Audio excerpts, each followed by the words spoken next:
Hello प्यारे बच्चों। आज की क्लास में हम पढ़ेंगे अबाउट एम्पिरिकल फार्मूला। ठीक है, बहुत इंपॉर्टेंट टॉपिक है। Chapter 1 some basic concepts of chemistry का है ये टॉपिक, और इसमें से एक क्वेश्चन कंफर्म आता ही आता है एग्जाम में। ठीक है, चलो स्टार्ट करते हैं। एम्पिरिकल फार्मूला एग्जैक्टली होता क्या है, बट डेफिनेशन और बाकी चीज़ें देखने से पहले मैं पहले तुम्हें एग्जाम्पल बताने वाली हूँ, और उसकी हेल्प से तुम्हें बेटर समझ आएगा। ठीक है, पहले एग्जाम्पल देखो यहाँ पे। अगर मैं आपसे मॉलिक्यूलर फार्मूला और ग्लूकोज पूछती हूँ कि मुझे ग्लूकोज का मॉलिक्यूलर फार्मूला बता दो, तो आप क्या आंसर करोगे बताओ? यस, C6H12O6, राइट, क्योंकि this is the molecular formula for glucose, C6H12O6। ठीक है, अब अगर इसी चीज़ को मैं तुमसे बोलूँ कि मुझे इसको इसके सिंपलेस्ट रेशियो में बताओ, मतलब ये जो एलिमेंट्स इन्वॉल्व है यहाँ पे, कार्बन, हाइड्रोजन एंड ऑक्सीजन, ये तीनों जब अपने सिंपलेस्ट होल नंबर रेशियो में प्रेजेंट होंगे, तब यहाँ पे क्या फॉर्मूला बनेगा? तो आप क्या लिखोगे? आप कहोगे मैम ये तीनों 6 के मल्टीपल्स हैं, सो 6 1 ज़ा 6, 6 2 ज़ा 12, 6 1 ज़ा 6। So carbon 1, hydrogen 2, oxygen 1। ठीक है, तो यहाँ पे ये 1:2:1 का रेशियो हो गया। तो बच्चों, this is the empirical formula when you are writing the elements involved in the chemical compound in its simplest whole number ratio, then that is known as empirical formula for that compound. तो यहाँ पे glucose का empirical formula हो जाएगा बच्चों, carbon H2 oxygen, C1H2O1। This is the empirical formula. I hope तुम्हें समझ आया है। अब देखो यहाँ पे मैंने इसको डिफाइन किस तरीके से किया है एम्पेरिकल फॉर्मूला को। इसकी डेफिनेशन देखो। ठीक है, empirical formula is the simplest whole number ratio of elements in a compound, and this is what you have exactly done for finding out the empirical formula for glucose, CH2O लिख दिया, simplest whole number ratio में ये present है। I hope it is clear to you।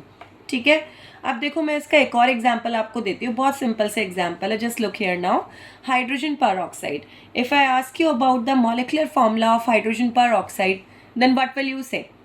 H2O2, है ना, यही होता है ना, H2O2। अब एम्पेरिकल फॉर्मूला इसका क्या हो जाएगा? एम्पेरिकल फॉर्मूला हो जाएगा HO, बिकॉज 2 का मल्टीपल है, तो HO, 2 से 2 कैंसिल, H और O। This is the empirical formula. Hydrogen oxygen का यहाँ पे simplified whole number ratio would be 1:1, right. तो this is empirical formula. I hope ये तुम्हें समझ आ गया। बट बच्चों देखो, क्वेश्चन यहाँ से नहीं आएगा कि आपको बिल्कुल इस तरीके से डायरेक्ट क्वेश्चंस नहीं मिलते हैं। You need to find out the empirical formula with the help of the percentage composition of the elements which will be given in the numerical itself। ठीक है, तो देखो मैं तुम्हें क्वेश्चंस दिखाती हूँ कि किस तरीके से क्वेश्चंस इस पर्टिकुलर टॉपिक से आते हैं एग्जाम में।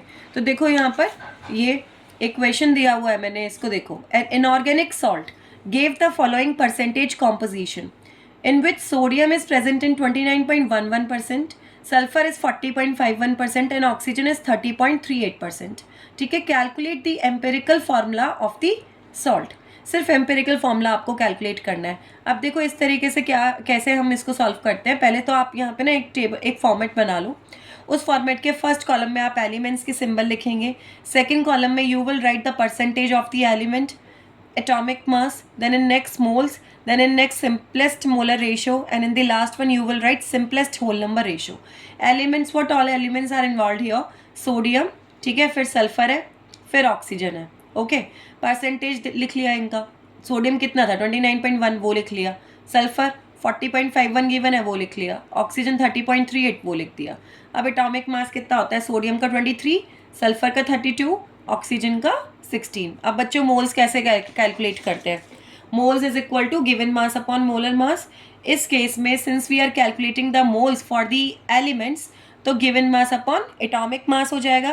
तो गिवन मास कितना है? ये जो परसेंटेज ऑफ एलिमेंट लिखा है ना, परसेंटेज कॉम्पोजिशन है, इसको अगर आप ग्राम्स में कन्वर्ट करके लिखो यहाँ पे, तो 29.11 ग्राम, 40.51 ग्राम, 30.38 ग्राम, ऐसे ही लिखोगे ना, तो this would be the given mass also, 29.11 ग्राम।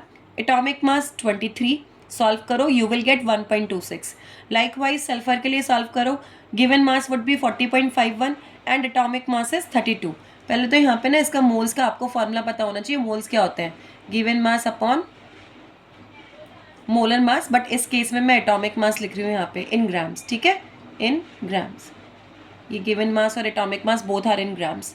तो ये फॉर्मूला आप याद कर लेना। तो अब सल्फर का निकालोगे मोल्स, तो 40.51 divided by 32 you will get 1.26। Similarly oxygen 30.38 हो गया गिवन, और एटॉमिक मास 16 हो गया, सॉल्व करोगे यू विल गेट 1.89 मोल्स। ठीक है, ये मोल्स आ गए। अब देखो simplest molar ratio, this is the important one, इसको ध्यान से देखो कैसे सॉल्व करते हैं। देखो अब यहाँ पे क्या करना है, इन सब में से, इन तीनों मोल्स में से आपको स्मॉलेस्ट नंबर पिक करना है, वो 1.26 है। ठीक है, ये दोनों तो सेम ही है और 1.89 डिफरेंट है, इन दोनों में से 1.26 स्मॉल नंबर है। अब उस स्मॉल नंबर को आपको बाकी सभी तीनों मोल से डिवाइड कर देना है। ठीक है, तो यहाँ पे 1.26 है, उसको डिवाइड किससे करेंगे, स्मॉल नंबर जो 1.26 ही है, डिवाइड किया 1 आ गया। अगेन 1.26 को फिर से 1.26 से डिवाइड करेंगे, फिर से 1 आ गया। 1.89 को 1.26 से डिवाइड करेंगे तो 1.5 आ गया। अब तुम यहाँ पे क्या देख रहे हो कि इन तीनों नंबर्स को मैंने किससे डिवाइड किया है, 1.26 से डिवाइड किया है, जिसकी हेल्प से मुझे सिंपलेस्ट मोलर रेशियो यहाँ पे मिला 1, 1, 1.5। पर देखो नेक्स्ट कॉलम में मैंने लिखा है simplest whole number ratio I need to calculate. अब होल नंबर रेशियो आपको कैसे करना है, आपको देखो यहाँ पे 1.5 मिला है बच्चों, 1.5 को मैं ऐसे किस स्मॉल नंबर से मल्टीप्लाई करूँ जिससे मल्टीप्लाई करने पर मेरे को एक होल नंबर मिल जाए। अब आप क्या बोलोगे बताओ, सोचो। 2 से मल्टीप्लाई कर दो इसको, ठीक है, तो 1.5 को अगर मैं 2 से मल्टीप्लाई करती हूँ तो मुझे क्या मिलेगा, 3 मिलेगा यहाँ पे, एक होल नंबर। अब देखो यहाँ पे 1.5 को अगर मैं स्मॉल 2 नंबर से मल्टीप्लाई करूँगी तो यहाँ मुझे होल नंबर मिल जाएगा 3। ठीक है, तो देखो यहाँ पे 3 मिल गया। पर ये देखो ना कि यहाँ पे ये मैंने रेशो में कैलकुलेट किए थे, सिंपलेस्ट मोलर रेशो थे। ठीक है, उसको लास्ट वाले को अगर मैं 1.5 को 2 से मल्टीप्लाई कर रही हूँ तो मुझे बाकी दोनों नंबर्स को भी 2 से मल्टीप्लाई करना ही पड़ेगा क्योंकि रेशो में है। तो इसको 2 से मल्टीप्लाई करके 3 आया है, तो इन दोनों को 2 से मल्टीप्लाई करके क्या आएगा, 1 इंटू 2 2, 1 इंटू 2 2। तो सोडियम हो गया 2, सल्फर हो गया 2, ऑक्सीजन हो गया 3। तो बच्चों एम्पिरिकल फॉर्मूला क्या हो गया, Na2S2O3, Na2S2O3। This is the empirical formula for the given inorganic salt. I hope it is clear to you. अब नेक्स्ट चीज एक और बतानी है मुझे, sometimes in the question we are required to find out the molecular formula also along with the empirical formula। अब देखो वो किस तरीके से सॉल्व करते हैं वो भी आना चाहिए। अगर इस तरीके से आपको कंप्लीट एम्पिरिकल फॉर्मूला और मॉलिकुलर फॉर्मूला कैलकुलेट करने के लिए आता है एग्जाम में, तो यूजुअली ये एक 3 मार्कर क्वेश्चन होता है। ठीक है, देखो यहाँ पे a compound contains 4.07% hydrogen, 24.2% carbon and 71.65% chlorine. Its molar mass is 98.96 grams per mole, right? What are its empirical and molecular formula? आपको एम्पेरिकल एंड मॉलिकुलर दोनों फॉर्मूला कैलकुलेट करने हैं। मोलर मास गिवन है, मोलर मास का use क्या होता है I will tell you that later, but सबसे पहले आपको क्या करना है इस क्वेश्चन के अंदर, you need to find out the empirical formula. तो to calculate the empirical formula, यहाँ पे हमने फिर से वही टेबल बना लिया। एलिमेंट्स कौन कौन से हैं, कार्बन, हाइड्रोजन एंड क्लोरीन, उनके सिंबल लिख लिए, उनकी परसेंटेज लिख लिया। कार्बन का कितना है 24.27, हाइड्रोजन 4.07, क्लोरीन 71.65%। तो ये सब आपने परसेंटेज कॉम्पोजिशन लिख लिया है। उनके एटॉमिक मासेस लिख लिए, carbon is 12, hydrogen is 1, chlorine is 35.5। अब बच्चों moles, as I told you earlier, moles का फॉर्मूला होता है given mass upon molar mass, but since here we are calculating for the atoms elements, so यहाँ पे given mass upon atomic mass आप लोग लिखेंगे। ठीक है, अब मोल्स कैसे कैलकुलेट करना है देखो, given mass is 24.27 divided by 12, 2.02। यहाँ पे given mass is 4.07 divided by 1, 4.07, 71.65 divided by 35.5, 2.02। तो ये आ गए मोल्स। अब इसमें स्मॉलेस्ट नंबर इज 2.02 ओनली। 4.07 और 2.02 को कंपेयर करोगे तो ऑफ कोर्स 2.02 ही तो स्मॉल नंबर है ना। अब क्या करना है, इस स्मॉल नंबर से हमें इन तीनों नंबर को डिवाइड कर देना है। ठीक है, तो 2.02 divided by 2.02 you will gate 1, 4.07 divided by 2.02 you will get here 2, 2.02 divided by 2.02 obviously here also you will get 1।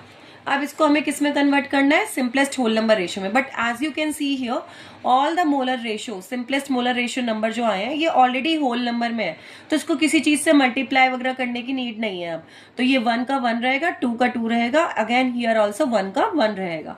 अब एम्पेरिकल फॉर्मूला क्या हो गया, कार्बन C1, हाइड्रोजन 2, क्लोरीन 1, सो एम्पेरिकल फॉर्मूला है CH2Cl।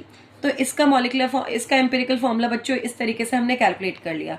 अब main thing is how to calculate the molecular formula further. उसके लिए अब हमें दो चीजों की जरूरत पड़ेगी, ठीक है, एक तो मोलर मास और एक एम्पिरिकल फॉर्मूला की। सबसे पहले क्या करना है, आपको एम्पिरिकल फॉर्मूला मास कैलकुलेट कर लेना है। CH2Cl का मास कैलकुलेट कर लो। कार्बन 12, हाइड्रोजन 2 एटम्स दे रखे तो 2 × 1 प्लस क्लोरीन का 1 एटम है तो 35.5 जो कि इसका एटॉमिक मास होता है। इसका आपने फॉर्मूला मास कैलकुलेट कर लिया तो 49.5 ग्राम्स आ गया। अब मॉलिक्यूलर फॉर्मूला कैसे निकालते हैं, उसका फॉर्मूला है N × एम्पिरिकल फॉर्मूला। अब आप कहोगे मैम ये N क्या है, ये बताओ पहले हमें। तो देखो N कैसे कैलकुलेट करते हैं। N यहाँ पे एक ऐसा होल नंबर है जो आपको कब मिलता है, जब आप मॉलिक्यूलर मास को या मोलर मास को डिवाइड करते हो उसके एम्पिरिकल फॉर्मूला मास से, ठीक है। तो molar mass divided by empirical formula mass. Molar mass बच्चों कितना गिवन है, 98.96, वो लिख दिया। Empirical formula mass you just calculated here which is 49.5, आपने वो लिख दिया। डिवाइड करो, अप्रॉक्सीमेट 2 आ गया। यहाँ पे आपको n की वैल्यू होल नंबर में ही लेनी है, फ्रैक्शन में मत ले लेना, it has to be a whole number. 2 ले लिया यहाँ पर। अब देखो फॉर्मूला क्या था, n × एम्पिरिकल फॉर्मूला। n का वैल्यू आ गया 2 लिख दिया। एम्पिरिकल फॉर्मूला बच्चों कितना आया था बोलो, हाँ CH2Cl आया था, ठीक है, तो वो लिख दिया मैंने। तो ये मल्टीप्लाई करो 2 से, C2H4Cl2। तो this is the molecular formula now and that's how we calculate it. तो स्टिल अगर आपको कोई भी डाउट है तो मुझे बताना, ठीक है। मॉलिक्यूलर फॉर्मूला ये हमारा C2H4Cl2 हो गया। होपफुली तुम्हें ये कॉन्सेप्ट क्लियर हो गया होगा कि एम्पिरिकल फॉर्मूला और मॉलिक्यूलर फॉर्मूला कैसे कैलकुलेट करते हैं। But still if you have any doubt, कुछ समझ ना आया हो तो, ठीक है, and if you need any clarity related to any topic तो प्लीज़ मुझे कमेंट सेक्शन में बताना, ठीक है। And please like and subscribe the channel also. Thank you.